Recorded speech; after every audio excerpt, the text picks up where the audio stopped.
Baiklah anak-anakku, selamat berjumpa lagi. Minggu lalu kita sudah membahas mengenai perumusan Pancasila sebagai dasar negara. Dan di pertemuan yang kedua ini, kita akan membahas mengenai penetapan Pancasila sebagai dasar negara. Ayo kita masuk ke dalam kelas. Nah, kekalahan Jepang pada Perang Dunia Kedua membuka kesempatan bagi bangsa Indonesia untuk segera memproklamasikan kemerdekaan. Dan itu adalah hasil dari Prakarsa sendiri. Lalu, bagaimana nasib BPUPKI yang minggu lalu sudah kita bahas? Nah, BPUPKI akhirnya dibubarkan setelah mereka menyelesaikan tugas-tugasnya. Dan apa gantinya? Pada tanggal 7 Agustus 1945, akhirnya dibentuklah Panitia Persiapan Kemerdekaan Indonesia atau PPKI, atau dalam bahasa Jepang yaitu Dokuritsu Junbi Inkai. Maka untuk keperluan pembentukan PPKI tersebut, 3 pendiri negara, yaitu Sukarno, Soekarno, Muhammad Hatta, dan Rajiman Weddireningrat, berangkat ke Saigon untuk bertemu Jenderal Besar Terauchi. Dan dalam pertemuan tersebut, ditetapkanlah Insinyur Soekarno sebagai Ketua PPKI dan Muhammad Hatta sebagai wakilnya. Dan ada 21 orang anggota PPKI yang ditetapkan di sana.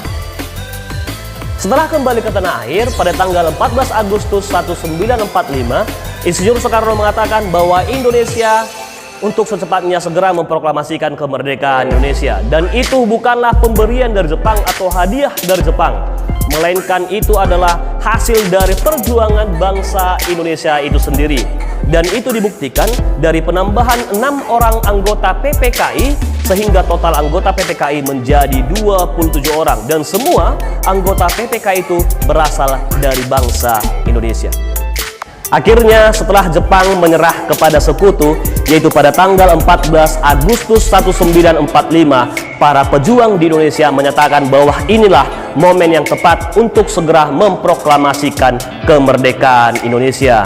Akhirnya pada hari Jumat, pada tanggal 17 Agustus 1945, Insinyur Soekarno didampingi oleh Muhammad Hatta memproklamasikan kemerdekaan Indonesia.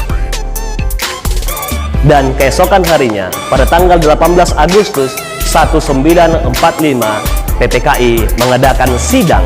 Dan hasil dari sidang tersebut adalah yang pertama, menetapkan UUD 1945, yang kedua, memilih presiden dan wakil presiden yaitu Insinyur Soekarno dan Muhammad Hatta, dan yang ketiga adalah membentuk Komite Nasional Indonesia Pusat.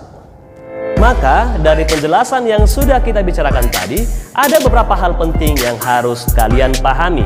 Yang pertama adalah pada tanggal 7 Agustus 1945, itu adalah momen di mana PPKI dibentuk. Dan yang kedua adalah pada anggota PPKI yang pertama itu berjumlah 21 orang. Lalu untuk membuktikan bahwa perjuangan kemerdekaan adalah real dari perjuangan bangsa Indonesia itu sendiri, maka ditambahlah anggota PPKI sehingga totalnya menjadi 27 orang. Dan yang ketiga, pada tanggal 17 Agustus 1945 itu adalah proklamasi kemerdekaan Indonesia. Dan yang keempat adalah pada tanggal 18 Agustus 1945 itu merupakan sidang PPKI. Baiklah anak-anakku, demikianlah pembahasan kita hari ini mengenai penetapan Pancasila sebagai dasar negara. Apabila ada yang kurang paham atau yang kurang jelas, bisa segera langsung menghubungi Bapak. Atas perhatiannya, Bapak ucapkan terima kasih. Salam SFD, semangat, fraternitas, bina.